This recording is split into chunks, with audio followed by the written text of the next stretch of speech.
السلام علیکم، آپ دیکھ رہے ہیں پولیٹیکل انسائٹ. میں ہوں وجیہہ نجم. آج میں آپ کی ملاقات کرواؤں گی ایک سینئر صحافی اور تجزیہ کار سے جو اکثر ٹی وی چینلز پر تو ہمیں تجزیہ کرتے نظر آتے ہیں، لیکن اس کے ساتھ ساتھ اپنا ایک کامیاب یوٹیوب چینل بھی چلا رہے ہیں. عمران شفقت صاحب میرے ساتھ موجود ہیں، ان سے بات کریں گے اور جانیں گے کہ آج کل ان کی کیا مصروفیت ہیں. اس کے ساتھ ساتھ جو پاکستان کی کرنٹ سچویشن چل رہی ہے پالیٹکس کی، اس کے حوالے سے بھی بات کرتے ہیں. السلام علیکم سر، کیسے ہیں آپ؟ جی اللہ کا شکر ہے. سر سب سے پہلے تو بہت شکریہ آپ کے وقت کا. خان صاحب سے سٹارٹ کرتے ہیں. ایک وقت تھا کہ خان صاحب کو کہا جاتا تھا کہ کسی کے لاڈلے ہیں. آج کل خان صاحب کس کے لاڈلے ہیں؟ اپنی بیگم کے ان کے لاڈلے ہیں جن کے وہ پہلے ہی لاڈلے تھے. اور تھوڑا سا چینج آیا ہے. وہ چینج آیا ہے فیصلہ سازوں کی طرف سے. فیصلہ سازوں نے ان کو پاکستان کا نجات دہندہ بنا کے پیش کیا تھا، لیکن عمران خان صاحب جو تھے ان کو لگتا تھا کہ بس وہ وزیر اعظم کی کرسی پہ بیٹھیں گے تو ملک کے مسائل خود بخود حل ہو جائیں گے. یا پھر انہوں نے جو اس طرح کے جو مشکل معاملات ہیں ان کو جہاں پر آپ کو جو کیا کہتے ہیں ارک ریزی کرنی پڑتی ہے، مغز ماری کرنی پڑتی ہے، تو ان کاموں کے لیے انہوں نے وہ جنرل فیض صاحب کو رکھا ہوا تھا. تو وہ جو بھی کوئی کام ہوتا تھا جہاں پر دماغ استعمال کرنا پڑتا تھا، کیونکہ خان صاحب جو ہیں وہ دماغ کو سکون دینے والے معاملات میں زیادہ مشغول رہتے ہیں، تو وہاں پر وہ کہتے تھے بڑی کہ جی کہ اب یہ تو رپورٹ ہو رہی ہیں چیزیں کہ وہ فیض نو دس دو، فیض کر دے گا.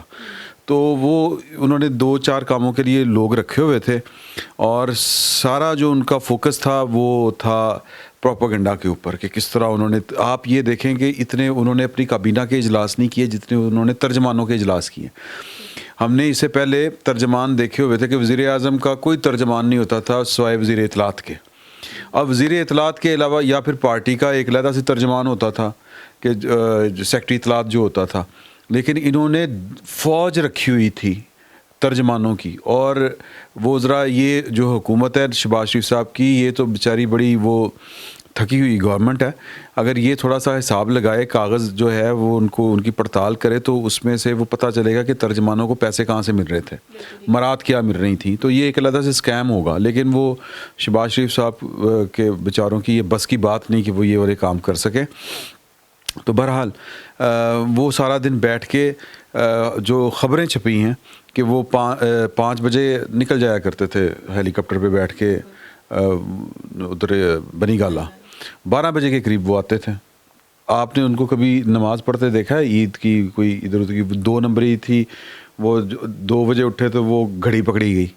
پھر اس کے بعد انہوں نے وہ تردد ہی کرنا چھوڑ دیا کہ جی کہ وزیر اعظم صاحب نماز بھی پڑھتے ہیں.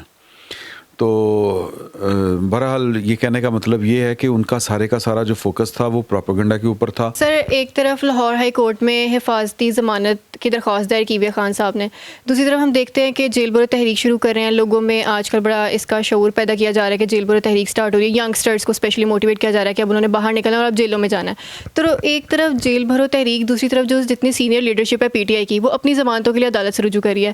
کیا چاہتے ہیں پی ٹی آئی والے اور خان صاحب؟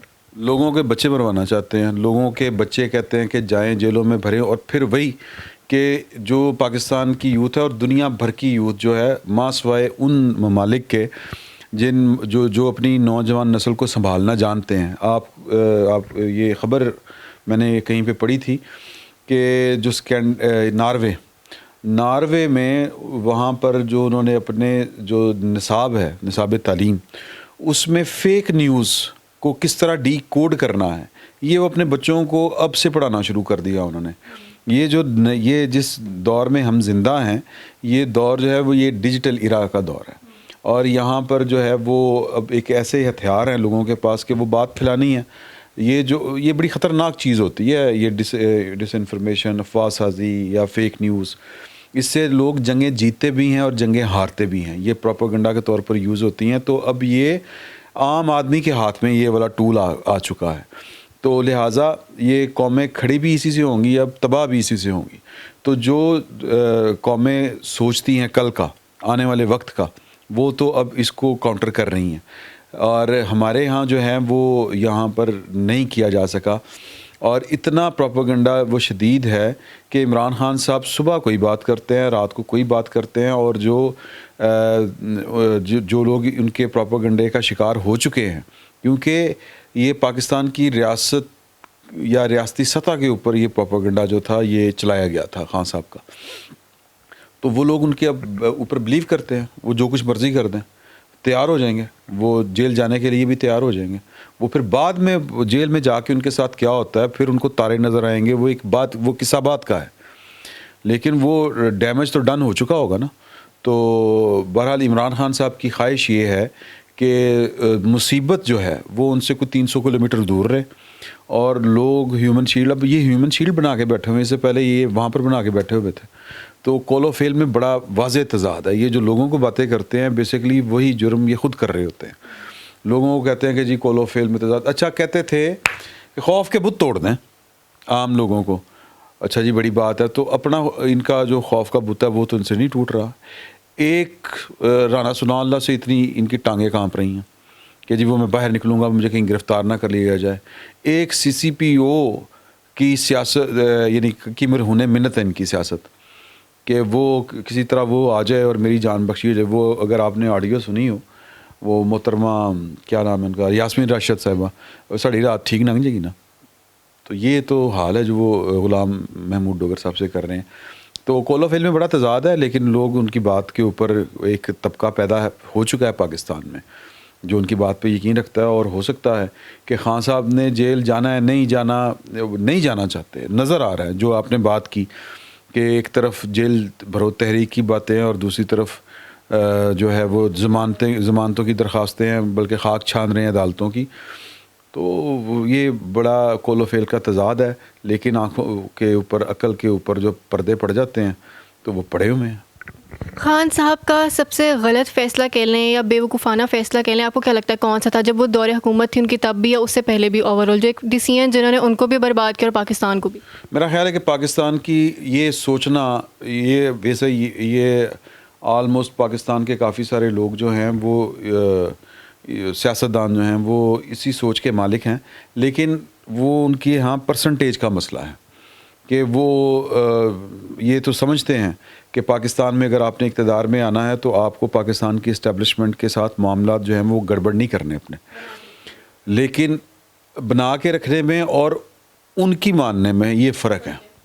ابھی باجوہ صاحب نے جو بیسیکلی کہا تھا کہ میں عمران خان سے پیچھے ہوں, جو میسج دیا تھا زرداری صاحب کو, اس کے بعد سارے پتے جو تھے وہ اپوزیشن نے اپنے شو نہیں کیے تھے, پوری انفارمیشن نہیں تھی ان کے پاس, باجوہ صاحب کے پاس. انہوں نے باجوہ صاحب کو چکما دیا, ورنہ باجوہ صاحب کی تو پلاننگ کچھ اور تھی. تو عمران خان صاحب کی جو بنیادی غلطی ہے اور وہ جو ابھی تک غلطی کر رہے ہیں وہ عوام کے پر بھروسہ نہیں کر رہے, عوامی سیاست نہیں کر رہے. وہ بیسیکلی عوامی سیاست کو پریشر کے طور پر پاکستان کی اسٹیبلشمنٹ کو کہہ لیں کہ بلیک میل کرنے کے لیے ایک طرح سے, یا ان کو مجبور کر رہے ہیں کہ جی آپ مجھے اڈاپٹ کریں. تو ان کو یہ لگتا ہے, اور انہوں نے یہ کیا بھی تھا, کہ ان کو لگتا ہے کہ پاکستان کی اسٹیبلشمنٹ ہی آپ کو اقتدار میں لا بھی سکتی ہے, رکھ بھی سکتی ہے. تو اسٹیبلشمنٹ کے ساتھ آپ کا برا سین جو ہے وہ آن ہونا چاہیے. تو یہ مجھے لگتا ہے کہ یہ پہلی بھی غلطی انہی کی تھی, پھر انہی کے اوپر تکیہ کرنا. وہ کیا لگتا ہے کہ کتنے فیصد چانسز ہیں کہ خان صاحب کو عوام دوبارہ موقع دے گی اقتدار میں آنے کا؟ عوام نے تو خیر ان کو پہلے بھی نہیں موقع دیا تھا, ورنہ آر ٹی ایس نہ بیٹھتے. آر ٹی ایس بٹھانے کے باوجود ان کا جو تھا کیا اس کو کہیں گے سادہ اکثریت, بڑی مشکل سے وہ بھی نہیں مل پائی ان کو. ملا کے ان کو حکومت ملی تھی, حکومت بنی تھی. تو پورا زور لگا ہے پوری ریاست کا, پھر جا کے یہ والا کام ہوا ہے. تو اب اگر ان کو اب لوگ مثالیں دیتے ہیں کہ جی ضمنی انتخابات, بھی ضمنی انتخابات جب حکومت میں تھے تو وہ ہار رہے تھے.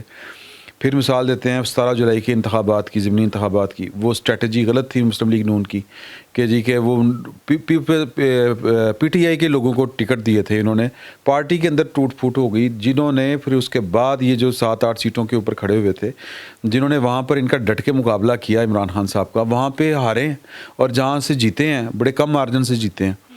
تو یہ میرا نہیں خیال کہ جو 2/3 میجارٹی آ جائے گی, یہ ہو جائے گا, وہ ہو جائے گا. مجھے نہیں لگتا کہ یہ کوئی اس طرح کا کوئی سین ہونے والا ہے, کوئی منظر اس طرح کا ہم دیکھیں گے کہ خان صاحب آئے ہیں بلڈوز کر گئے ہر چیز کو, اور وہ کیا کہتے ہیں وہ آیا, اس نے دیکھا اور چھا گیا. یہ والا سین نہیں ہونا. سر, مریم نواز بطور سینئر چیف آرگنائزر جو ہیں وہ پارٹی کو منظم کر پائیں گی آنے والے الیکشنز میں؟ وہ اپنی پارٹی کو کامیاب کر سکیں گی کہ نہیں؟ ہارڈ ٹارگیٹ ہے, کرنا چاہیے, لیکن پہلے تو ان کو اپنے گھر کی لڑائی کے اوپر قابو پانا چاہیے، کیونکہ عمران خان صاحب جو اس وقت عمران خان ہوا بنا بیٹھا ہے، وہ اس وجہ سے بیٹھا ہوا ہے کہ مسلم لیگ نون نے اس کو اس طرح سے ٹکر ہی نہیں دی، اس طرح ٹف ٹائم ہی نہیں دیا. کیوں نہیں دیا؟ کہ ایک جو وزیر اعظم صاحب ہیں ان کو ویسے ہی بڑا شوق تھا وزیر اعظم بننے کا، اور قدرت نے موقع دیا تو کہ وہ کیا کہتے کہ اندھا کیا مانگے دو آنکھیں، تو وہ ان کو دو آنکھیں مل گئیں، وہ اسی پر راضی ہیں، اور ان کو پتہ ہے کہ اس کے بعد میری واری نہیں آنی، تو جنہ چونٹا لمحہ ہلنا ویری گڈ. تو اب وہ مطلب یہ کہ وہ خان صاحب کو تو وہ ملک چلانے پر وہ تو کہتے ہیں کہ جی میں تو ریاست بچا رہا ہوں، میں سیاست تھوڑی بچا رہا ہوں. تو پارٹی جو ہے وہ اس کو تو جو حال ہو گیا وہ آپ کے سامنے ہے. تو جو مریم آ کے بیسکلی جو سیاست کر رہی ہیں، پارٹی کو ری آرگنائز یا جو بھی کچھ کر رہی ہیں، بیسکلی تو وہ عمران خان کو فیس کرنے کے لیے آئی ہیں، لیکن ان کو پارٹی سے اس طرح سے مجھے تو نہیں لگتا اس طرح سے سپورٹ ہے. یہ جب لاہور میں آئی تھیں تو بہت زیادہ کوئی فقید المثال ان کا استقبال ہوا تھا نہیں ہوا تھا. تو وہ پارٹی کے اندر جو ہے وہ ٹوٹ پھوٹ بہرحال ہے، پارٹی کی تنظیم سازی ان کو کسی اور طرح سے اب کرنی پڑے گی. اور یہ جو گروپنگ ہے پارٹی کے اندر، یہ کسی بھی پارٹی کے اندر ویسے تو یہ جو ایک حسن ہوتا ہے پارٹی، بڑی پارٹیوں میں گروپنگ ہوتی ہے، لیکن گروپنگ حد سے زیادہ اچھی نہیں ہوتی، اعتدال میں رہنی چاہیے نا چیزیں، اور وہ کسی خاص مقصد کے لیے ہونی چاہیے. جو نواز شریف کے بارے میں کہا جاتا ہے کہ بڑے زرک یا معتبر سیاستدان ہیں نواز شریف صاحب، تو کیا لگتا ہے کسی نئے بیانیہ کی تلاش میں یہ ابھی ہیں، یا پرانے والے بیانیہ جو ووٹ کو عزت دو اسی کو لے کے نواز شریف صاحب چلیں گے تو کامیاب بھی ہوں گے؟ نواز شریف صاحب کی اگر میں ان کی پوزیشن میں جاؤں تو مجھے لگتا ہے کہ وہ ان کے مسائل بڑے عجیب و غریب تھے کہ بھائی کو بھی بچانا ہے، خاندان کو بھی بچانا ہے، پارٹی کو بھی بچانا ہے، اپنے تشخص کو بھی بچانا ہے، اپنا جو وہ اینٹی اسٹیبلشمنٹ جو ان کا نیریٹو تھا وہ تو خان صاحب کیش کروا گئے ہیں، تو بڑا دھچکا لگا ہے. تو اب وہ جتنے وہ زیرک سیاستدان ہیں تو میرا خیال ہے کہ جو وہ پاکستان نہیں آ رہے تو وہ یہی سوچ کے نہیں آ رہے ہوں گے میں جا کے کراں گا کی ہوں. تو ظاہر ہے کہ کوئی نہ کوئی راستہ ہی ڈھونڈ رہے ہوں گے، ڈھونڈ لیں گے. سر کون سے دور حکومت میں ہمارے ادارے اور ہمارے صحافی جو تھے ان کو پوری آزادی تھی، فریڈم تھا، فریڈم آف اسپیچ ہے، کوئی بھی فریڈم تھا؟ اب کون سے دور حکومت میں آپ کو لگتا ہے؟ صحافیوں کو تو میرا مطلب ہے کبھی بھی آزادی نہیں رہی بات کرنے کی. ابھی بھی بہت سی چیزیں جو ہم نہیں کہہ سکتے، پہلے بھی نہیں کہہ سکتے تھے. کوئی دور ایسا دور نہیں ہے، نہ نون لیگ کا، نہ پی ٹی آئی کا. پیپلز پارٹی والے ذرا ٹھلے مٹھے ہیں ویسے ہی، وہ ان کا ذرا وہ ان کی جو اجزائے ترکیبی ہے وہ تھوڑی سی مختلف ہے، وہ اس وجہ سے ہے. لیکن بائیکاٹ وہ بھی کر دیتے تھے جیو کا، نہیں جاتے تھے وہاں پہ. لیکن یہ خیر ہے، یہ احتجاج تو ان کا حق ہے، انہوں نے کی گولیاں نہیں چلائیں یا اشتہار اس طرح سے بند نہیں کیے. بہرحال صحافت کا جو معاملہ ہے وہ اور ہے، تھوڑا سا مختلف ہے. صحافیوں کو کیونکہ حکومت جو ہوتی ہے وہ ایک ہی طرح کی تھی. میں اس کی آپ کو مثال دوں، عامر میر صاحب ہیں، میں اور عامر میر صاحب ایک دن اٹھائے گئے تھے، جو نگران وزیر اطلاعات و نشریات ہیں. وہ ابھی تک ان کے خلاف وہ مقدمہ پڑا ہوا ہے جو عمران خان کے دور میں درج ہوا تھا. میرے خلاف بھی وہ پینڈنگ ہے، پڑا ہوا ہے، خارج نہیں ہوئے.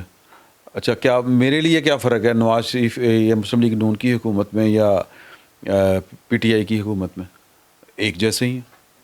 تو صحافیوں کے لیے یہ کوئی فرق نہیں پڑتا کہ جی کہ وہ کیا تھا، کیا کہاں پر دور، کوئی ہمارے لیے سارے دور ایک جیسے ہیں. کسی دور میں کوڑے پڑتے ہیں، ٹائم ذرا چینج ہو جاتا ہے، سٹائل چینج ہو جاتا ہے اسٹیٹ کا، گورنمنٹ کا، ریاست کا. کبھی نوکریوں سے نکال دیتے ہیں، کبھی جناب یہ پرچے نہیں خارج کر دے کہ کسی ٹائم ہی پھڑنا پھر پی سکتا.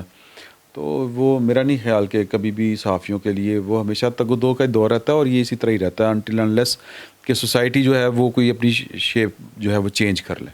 سر مہنگائی دن بدن ہوتی جا رہی ہے، اسپیشلی جو ہمارا مڈل کلاس طبقہ ہے وہ سب سے زیادہ افیکٹ ہو رہا ہے اس چیز سے.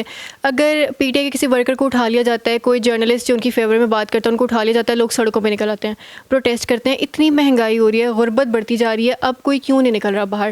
نہ پی ایم ایل این کی طرف سے ان کے ورکرز، ان کے سپورٹرز کی طرف سے، نہ پی ٹی آئی کے سپورٹرز کی طرف سے. لڑائی صرف پی ٹی آئی اور عوام کی ہے یا مہنگائی کی لوگوں کے ساتھ ہے؟ کیوں باہر نہیں نکل رہے لوگ اب؟ کیونکہ مہنگائی کے نام کے اوپر کوئی لوگوں کو نکال ہی نہیں رہا.